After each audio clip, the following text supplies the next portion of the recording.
मैं स्पेशली ये कहना चाहूँगी, आप सिर्फ इस बात को तुलना दें, लव मैरिज है, अरेंज मैरिज में भी ऐसे सत्यानाश होते देखे हैं मैंने, जहाँ पर माँ बाप बीच में आ जाते हैं और बीच में आने के बाद झगड़े कम होने की बजाय बढ़ जाते हैं। तो मैं उन माँ बापों से भी ये पूछना चाहती हूँ, भाई अपने बच्चे का घर बसाने का कार्य करें, आप उजाड़ने का काम ना करें।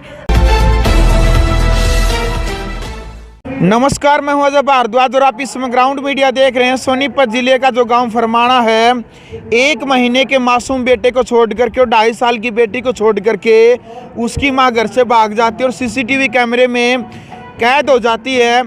यानी कि जो वीडियो है सोशल मीडिया और मीडिया के ऊपर लगातार वायरल होने लग रही है और हर किसी की भावनाएं प्रवीण के साथ जुड़ी है कि ज्योति ने वापस आना चाहिए, इस प्रकार की गलती नहीं करनी चाहिए, क्योंकि उस 1 से 1.5 महीने के मासूम बच्चे का आखिरकार कसूर क्या है। मानते हैं कि 4 साल पहले उन्होंने लव मैरिज की थी, कोई छोटी मोटी जो बातचीत है, जो शिकायत है, गिले शिकवे हुए होंगे उनके अंदर, लेकिन उस मासूम बेटे का क्या कसूर है। महिला सशक्तिकरण को लेकर के हमेशा आवाज़ उठाती आई है कविता सरपंच, जो सामाजिक मुद्दे के ऊपर हमेशा बोलती रही है ग्राउंड मीडिया के माध्यम से भी, इस वक्त हमारे साथ मौजूद है। राम राम जी। राम राम जी। क्या कहना चाहेंगे, जो मीडिया के ऊपर लगातार वीडियो वायरल होने लग रही है, फरमाना गाँव के अंदर है, मासूम बेटे को छोड़ करके उसकी माँ घर से चली जाती है। देखिए, सबसे पहले तो मैं उस बहन को ये बोलना चाहूँगी, भाई माँ शब्द को तार तार ना करे। जो 25 दिन का बच्चा है उसका क्या कसूर है, उसे तो ये भी नहीं पता अच्छी तरह से भाई वो उसकी माँ है, तो आप उसका हक क्यों छीन रहे हैं। सबसे बड़ा अपराध तो एक बच्चे से उसकी माँ छीन ली, सबसे बड़ा अपराध तो वो बहन ये कर रही है। और दूसरी बात जो आपने अभी बताया, भाई इन्होंने लव मैरिज की है, मैं ये बोलती हूँ लव मैरिज करना कोई अपराध नहीं है, लेकिन उस लव मैरिज को निभाना बहुत जरूरी होता है। आपने पहले ही मतलब एक परिवार को ठेस पहुँचा दी है, इसमें चाहे मैं भी हूँ, तो एक परिवार को पहले ही ठेस पहुंचा दिए, दूसरा फिर अपराध करने जा रहे हो आप, भाई दूसरे परिवार की इज्जत को भी फिर से आप नीलाम करने जा रहे हो। भाई आपने शादी कर ली, बड़ी अच्छी बात है, कास्ट की कास्ट में आई है, हमारे उसमें मैटर नहीं करता, क्योंकि हिंदू समाज सभी एक जैसे, मनुष्य बनो, हमारी जाति है मनुष्य जाति, धर्मनिरपेक्ष समाज है हमारा। लेकिन फिर भी आपने गलती की, लेकिन उस गलती को और बड़ी गलती कर रहे हैं आप। पहले 2.5 साल की बेटी है, मैं उस बहन से ये पूछना चाहती हूँ, आप उस 2.5 साल की बेटी को क्या संदेश देंगे। हमारा समाज, हमारा कानून बेटियों के बारे में इतना कुछ बोल रहा है, इतना सशक्तिकरण कर रहा है, लेकिन जब उस सशक्तिकरण का हम गलत उपयोग करते हैं, तो मैं उस बहन से ये पूछना चाहती हूँ, भाई आपको ये नहीं पता, भी आपने अपनी जिंदगी तो पहले ही खराब कर ली है और आने वाले बच्चों की भी जिंदगी खराब कर रहे हैं, तो किस लिए कर रहे हैं। सबसे बड़ा सवाल मैं उसे ये पूछना चाहती हूँ, 4 साल तक आप उसके साथ रहे हैं, अगर कोई मनमुटाव है तो वो बैठ के भी साफ हो जाएगा। और बड़ी गलतियाँ कहाँ होती हैं, मैं मतलब बिल्कुल स्पष्ट बताना चाहती हूँ, बड़ी गलतियाँ तब होती हैं जब मियाँ बीवी के झगड़े में सास ससुर या माँ बाप आ जाते हैं। जब वो झगड़े नहीं रहते, वो एक क्राइम का रूप धारण कर लेते हैं। और मैं तो उस बहन को भी ये बोलना चाहूँगी, आपने क्राइम ही किया है, एक 25 दिन के बच्चे को छोड़कर अपने घर चले गई, ये क्राइम ही है। एक नादान बच्चे को, एक मासूम बच्चे को उन्होंने जीते जी मार दिया। आप ये देखो ना, उन्होंने छोड़ दिया, लेकिन वो भाई जो प्रवीण नाम है जिसका, उसके लिए तो बड़ी समस्याएं पैदा हो गई हैं। वो कमाएगा या उस बच्चे को पालेगा, तो मतलब उसका तो बैलेंस ही बिगड़ गया। जो 2.5 साल की बेटी, उसकी जिंदगी भी खराब होगी। अब उसका सारा ध्यान तो उस बेटे पे रहेगा, प्रवीण का सारा ध्यान तो बेटे पे रहेगा, भैया वो रो रहा है, वो खाना है, उसकी नौकरी भी छूट गई, प्राइवेट नौकरी करता था। अब ये देखो ना, तभी तो बता रही हूँ, उसका तो बिल्कुल ही सत्यानाश हो गया, वो कर सकता नहीं है, वो खा सकता नहीं है। और आपने आजकल के महंगाई का जमाना में बेरा भी कर दे को नहीं पूरे पटदे परिवार के, और वो तो बेचारा घर बिठा दिया। तो उस बहन से मैं ये पूछना चाहती हूँ, भाई अगर कोई भी मनमुटाव है, प्रवीण ने कैमरे के सामने आके अपनी समस्या बता दी, तो आप भी आइए। हो सकता है, हम ये नहीं बोल रहे भाई प्रवीण निर्दोष है, हो सकता है प्रवीण में कुछ दोष हो, लेकिन आप कैमरे के सामने तो आइए, अपनी समस्या तो बताइए, किस वजह से आपने उसको छोड़ा है और किस वजह से आप अब उससे बात नहीं करना चाह रहे हैं, और क्यों आप आना नहीं चाह रहे। अरे समस्या तो आप हस्बैंड वाइफ की है, उन बच्चों का क्या कसूर है, उन बच्चों को क्यों जीते जी मार रहे हो, क्यों अपाहिज बना रहे हो, क्यों दोनों के होते हुए उन्हें अनाथ बना रहे हो। तो ऐसी जो हमारे समाज में घटनाएं होती हैं, यही तो हमारे समाज को बिगाड़ने का बदनाम करने का काम कर रही हैं। और बड़े सवाल ये हैं भाई, लोगों ने बस इस बात को देख लिया भाई उन्होंने लव मैरिज की है। मैं बताना चाहती हूँ ये सिर्फ लव मैरिज में नहीं होता, ये अरेंज मैरिज में भी होता है। कई बार माँ बाप अपनी उससे शादी करते हैं, समाज के रीति रिवाज से खुद ढूंढते हैं, उसके बाद भी परिवार उजड़ जाते हैं। और इस बात में आप अरेंज मैरिज में भी बहुत सारे मामले ऐसे होते हैं। इस बात में मैं स्पेशली ये कहना चाहूंगी, आप सिर्फ इस बात को तुलना दें, लव मैरिज है, अरेंज मैरिज में भी ऐसे सत्यानाश होते देखे हैं मैंने, जहाँ पर माँ बाप बीच में आ जाते हैं और बीच में आने के बाद झगड़े कम होने की बजाय बढ़ जाते हैं। तो मैं उन माँ बापों से भी ये पूछना चाहती हूँ भाई अपने बच्चे का घर बसाने का कार्य करें, आप उजाड़ने का काम ना करें। अभी इसी मैटर में मतलब एक मुद्दा बार बार उछल रहा है भाई, जब उसने शादी की तो उसके माँ बाप ने नहीं बुलाया उसको, चाचा ने दादी ने उन्होंने उसको बुलाया, वो वहां गई। लेकिन जब अब उसका घर उजड़ रहा है तो उसकी माँ का नाम बार बार आ रहा है, हर एक मतलब उस वीडियो में आ रहा है भाई माँ लेके गई है। तो मैं उस माँ बाप से ये पूछना चाहती हूँ 4 साल तक आप कहाँ सोए हुए थे, जब दादी उसके परिवार को संभाल रही थी, जब तक वो बस रहा था। लेकिन जब माँ बाप का मैटर बीच में आ गया तो वो घर उजड़ रहा है। तो माँ बाप से भी मैं ये कहना चाहती हूँ अपने बच्चों की जिंदगी को संवारो, उनके घर को बसाओ, उजाड़ने का काम ना करो। हो सकता है आप इस लड़की की शादी खुद करते, खुद परिवार ढूंढ के करते, जब भी मतलब ये हादसा होना था, हो सकता है उसकी किस्मत में है ये चीज़ें, लेकिन आप उन चीज़ों को रोक सकते हैं।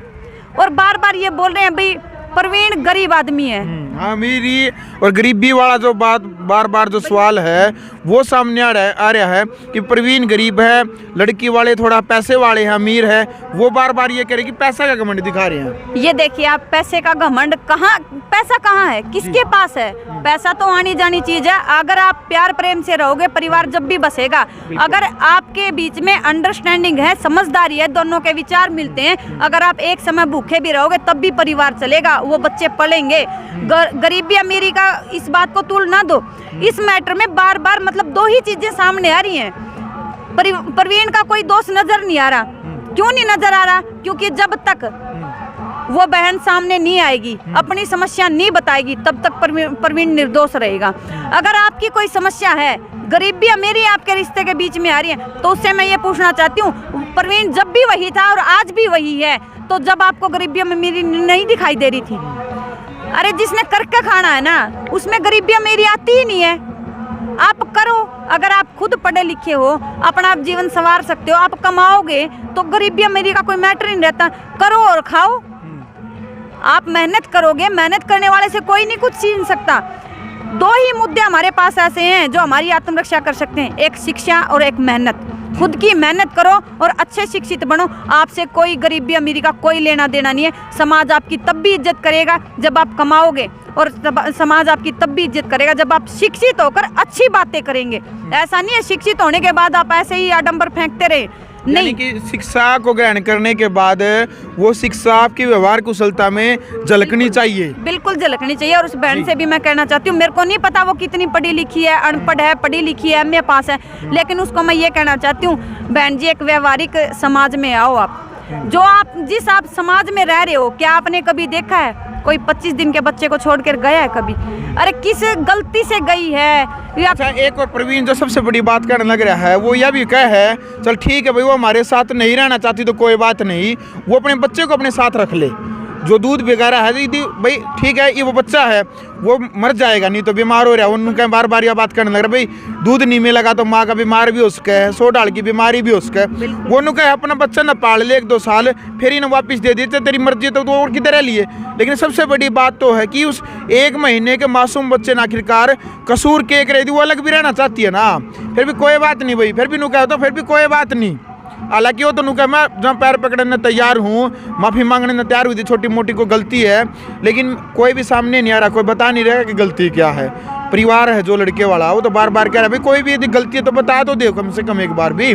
कोई एक्सक्यूज नहीं बता रहे, कोई कारण नहीं बता रहे। और जो 1 महीने का जो मासूम बच्चा है, केवल ये कह रहे हैं कि भाई उसको रख ले साथ में, या वो घर पे आके रख ले या वहाँ रख ले। ये बड़ी मतलब मैं इस बात का समर्थन करती हूँ, ये बड़ी अच्छी बात है। देखिए आप एक समाज में बदलाव, वो इस बात के लिए भी दबाव नहीं डाल रहे हैं भाई मेरे पास ही आकर रहे जी, ठीक है, उसका इसके साथ नहीं तालमेल खाता, नहीं वो यहाँ रहना चाहती, तो कम से कम इस बच्चे का तो लिहाज कर ले, इसको तो पाल दे। अरे खुदा न खास्ता अगर उस बच्चे का कुछ हो जाता है तो मैं उससे ये पूछना चाहती हूँ, क्या वो अपने आप को सारी जिंदगी माफ कर सकेगी? नहीं ना। जिंदगी देना बड़ी बात नहीं होता, जिंदगी देकर उसको बनाए रखना बड़ी बात होता है। उसने उसको जन्म तो दे दिया, उसको पालेगा कौन? कौन पालेगा? जब वो पहले से ये बता रहा भी मेरे पास इतना पैसा भी नहीं है, अगर दूसरा उस बच्चे को रखने वाला कोई नहीं है, जब वो सारा ध्यान उसका उस बच्चे पे हो गया तो कमाएगा कहाँ से? कमाएगा नहीं तो वो बच्चा अपने आप बीमार होकर मर जाएगा जब उसके पास पैसा ही नहीं है। तो मैं ना हर एक माँ बाप से गुजारिश करना चाहती हूँ, ठीक है आप अपने बच्चों से प्यार करते हैं, आपका अधिकार है, हर एक माँ बाप अपने बच्चों से प्यार करे, सबका अधिकार है, लेकिन ऐसा प्यार ना करें कि वो किसी का घर उजाड़ दे। इस मैटर में बार बार एक ही बात आ रही है, जब तक वो माँ बाप का प्यार उनसे दूर था तो परिवार संभल रहा था और अच्छी तरह से चल रहा था। जब माँ बाप का प्यार बीच में आया तो वो घर उजड़ गया। तो हर एक माँ बाप से, इसमें मैं भी आ गई, बच्चे मेरे पास भी हैं, भी ऐसा प्यार ना करें कि किसी का घर उजड़ जाए। अपने बच्चों को बसाएं, शिक्षित रखें, अच्छे संस्कार दें, ताकि परिवार में, समाज में एक अच्छा व्यवहार बने, एक अच्छा माहौल बने, आने वाली पीढ़ी सुरक्षित और शिक्षित बने। बिल्कुल। चलो भाई, फिलहाल वीडियो देख लिया है, तो इनका जो नैतिक कर्तव्य था, जो नैतिक फर्ज था, उसके नाते इन्होंने जो संदेश दिया समाज को, तो आपने भी कमेंट बॉक्स में इस पूरे मुद्दे को लेकर के अपनी राय रखनी है कि आखिरकार जो बच्चे हैं ये लव मैरिज वाला जो चक्कर है इसमें पड़ भी जाते हैं तो उसमें उसने साथ देना चाहिए या फिर नहीं देना चाहिए। लव मैरिज या फिर अरेंज मैरिज में, यानी कि जो रिश्ते बिगड़ने की जहाँ तक की बात आती है, अरेंज मैरिज के भी हमने बहुत सारे मामले देखे हैं जिसमें लड़का लड़की के तलाक हो जाते हैं, लव मैरिज में भी देखे हैं, लेकिन पति पत्नी दुख सुख के साथी होते हैं। ऐसा ही सुना शास्त्रों में, जब एक दूसरे के साथ पवित्र बंधन में शादी के बन जाते हैं, फिर दुख सुख अमीरी गरीबी सब कुछ लगा हुआ होता है, सब कुछ आनी जानी चीज़ है, लेकिन साथ कभी भी नहीं छोड़ना चाहिए। लेकिन सबसे बड़ी बात है कि उससे 1 महीने के मासूम बेटा और 2.5 साल की बेटी का आखिरकार क्या कसूर था? आप भी कमेंट बॉक्स में अपनी राय रखिएगा। वीडियो को ज़्यादा से ज़्यादा शेयर करें। ग्राउंड मीडिया के लिए अपने कैमरा सोगिंदार के साथ मैं भारद्वाज। राष्ट्र निर्माण की जानकारी के लिए ग्राउंड मीडिया चैनल को सब्सक्राइब करें और शेयर करें।